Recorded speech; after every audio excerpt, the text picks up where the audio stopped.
Tom Bianca here to save your palate with flavor adventures. Prepare to embark on a culinary journey where we'll play in the palette of taste, transforming everyday ingredients into extraordinary creations. Get ready to savor the symphony of flavors right here, right now on Cooked Food Great. On today's Cooked Food Great show, Jimmy Crane, chef, owner-operator of Cranelli's restaurant, will be preparing a spicy chicken cacciatore. And for the perfect appetizer, sausage and peppers. Cranelli's is a rustic Italian concept that serves high-quality Italian food in a casual, family-oriented format. Cranelli's will have a set of many pastas, pressed sandwiches, calzones, stromboli, salads, and desserts for their customers. You'll find a warm, inviting atmosphere with emphasis on all dishes being made from scratch daily with only fresh ingredients. With each recipe is created to let the flavors speak for themselves. Cranelli's stands apart from its competitors. Come and meet the family, Jimmy, Lucinda, Brittany, Connor, and Nico, where you'll know you'll belong. Good afternoon, everybody. My name is Jimmy Crane. I am owner-operator of Cranelli's Italian Restaurant. We are very blessed to have been here 12 years. We are at 10047 Park Meadows Drive in Lone Tree, Colorado. I run the restaurant with my wife, Lucinda. And today we're going to do a couple of our favorite dishes that I'd like to prepare for you. One of them is a chicken cacciatore that not all Italian restaurants in the area provide, so it gives us an opportunity to do something we haven't done in quite a while. So here we go.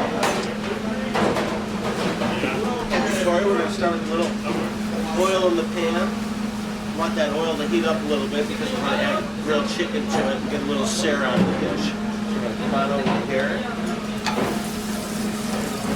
Chicken in the dish. Get that heat up a little bit. The art of sauteing, you want to see that flame. We want to combine those flavors together.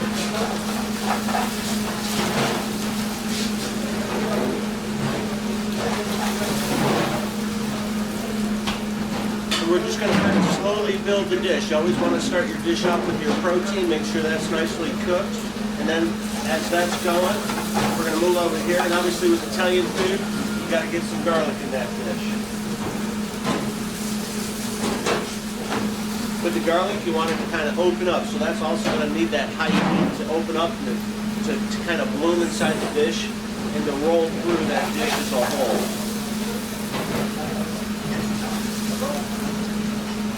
As that's cooking nicely, we're going to come back on over here.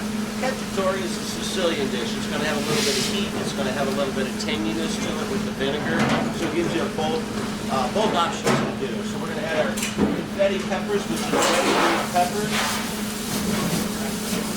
No cacciatore is complete without white onion in it, and then back on the heat.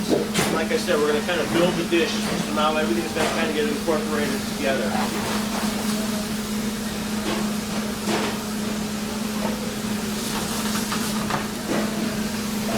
Once that's going, we're going to add mushrooms to it.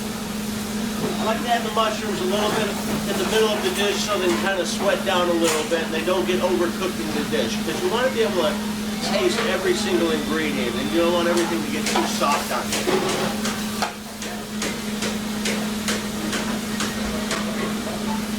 While that's going, glaze the pan a little bit.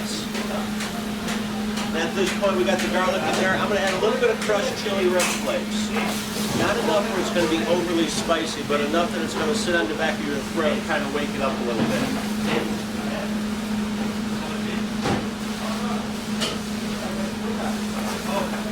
The white wine is to kind of deglaze the pan, get all your protein and ingredients off the bottom of the pan, and to kind of put everything together. It gives a little bit of flavor as well.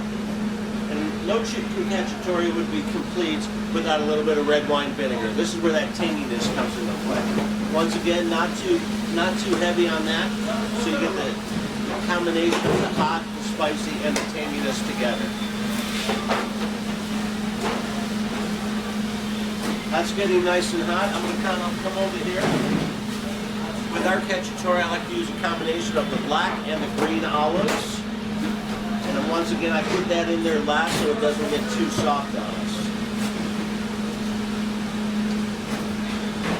So we have a little bit of heat. We have the vinegar going through to get the tangy. Now, no chicken cacciatore would be complete without a little bit of Tabasco.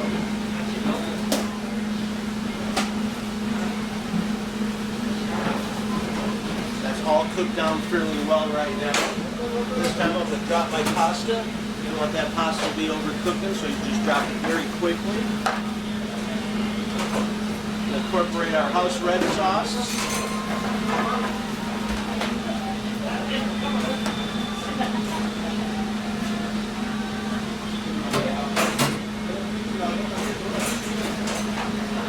That's coming together nicely. A bit of fresh parsley.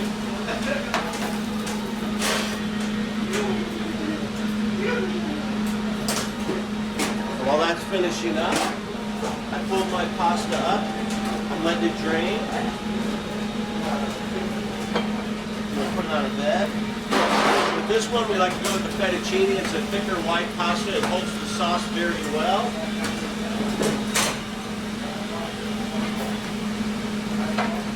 The cacciatore's got some real nice color here. We're stealing a little bit of recipe from the French. Right at the end, we're going to add a tab of butter. It kind of creamies the dish up a little bit. It gives it a beautiful orangey red color to it. And like the French say, butter makes everything a little bit better, which in this case it does.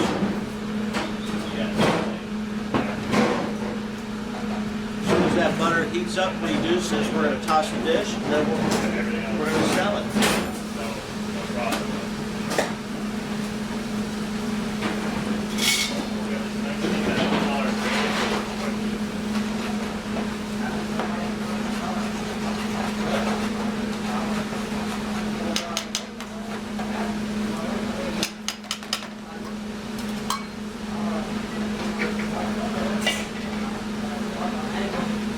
That's exactly what your cacciatore to look like. The color on it's perfect, nothing's overcooked.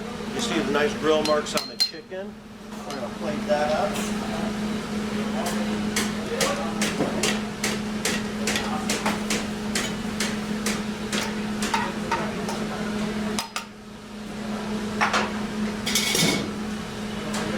Always clean up the dish, make it look very presentable.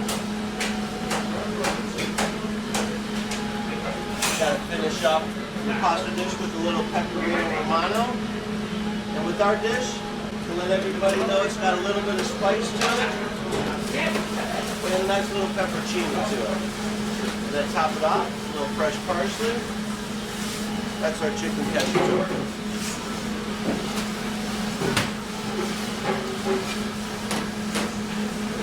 I'd like to do another dish for you. It's a very popular one. It's once again, it's not something you see everywhere. It's our traditional sausage and peppers appetizer. Same thing. Pretty much everything's going to start off with a little hot oil. You got to make sure that those proteins, whatever you're putting in that pan, is dancing in the pan and putting all those flavors together. We got a house-made sausage that we're going to start with. And our sausage has a lot of fennel in it. It's one of the few items that we don't make here. I've been using this recipe for about 25 years, even before Cranelli's. And the family, Carmines, that make this sausage for us do a fantastic job. They make it to our recipe, and there's no reason to have anybody else but them take care of that for us. Same thing, you want to get a nice hot pan. You get the sausage in your pan and dance it around. Once it gets a little bit of color to it, same thing. Garlic. I believe garlic goes in 95% of every dish that comes out of this restaurant. As you can see, the color on the sausage is coming around, the garlic's opening up. It's perfect time. We went ahead and sauteed some peppers a little bit earlier. I like the nice color combination of the red and green peppers. I think it works very well. We're going to get those in there.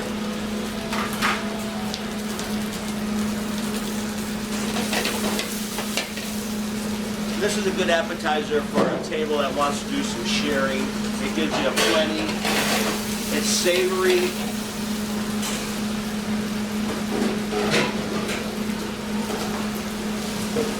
At this point, we do red onion. A lot of other places do the white onion.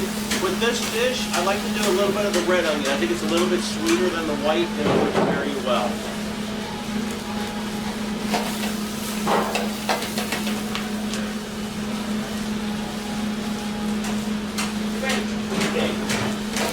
And there's not much more added to this dish. Very simple dish.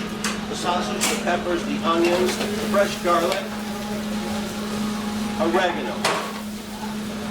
In my book, sausage and peppers works well with oregano. And it's something I've been doing with sausage and peppers for 35 years, and I'm not going to change because it works out very well, and it's one of our most popular appetizers. So it's time to deglaze the pan. A little bit of white wine. As you can see now the peppers are getting color, the sausage is getting color. Fantastic dish. Once again, our house-made marinara.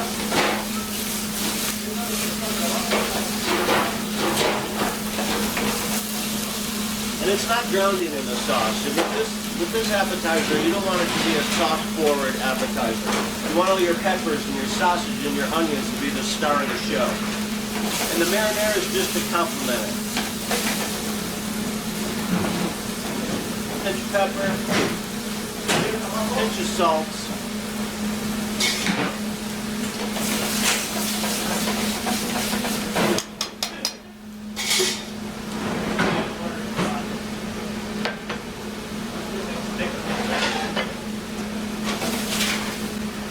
And that's ready to go too. As you can see, we got all the beautiful peppers coming through, the red onions, the sweetness of that, light on the red sauce.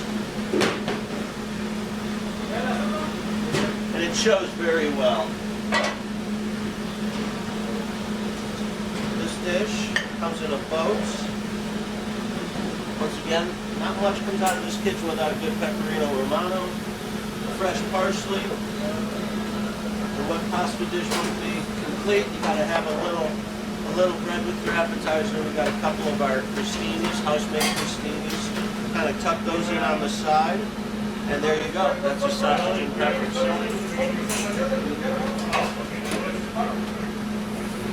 It's something that you can't get in every Italian restaurant in the area. But if you have never tried us, please look us up online. We do caterings. We do small events, large events. We're set up to take care of just about every need the public has. So we're a fun restaurant. We treat you as family when you walk through our restaurant.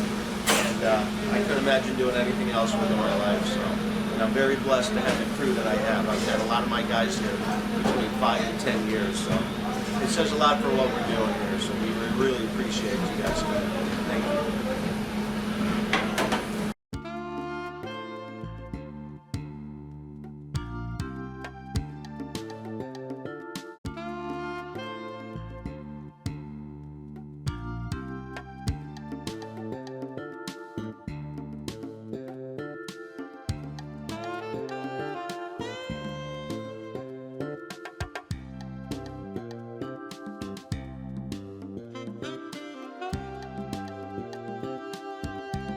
As we wrap up another episode that was full of taste and tantalizing dishes, remember that the world is a buffet of flavors waiting for you to explore. So keep your taste buds curious and your palate adventurous. Until next time, cook food great. Keep savoring the symphony of flavors.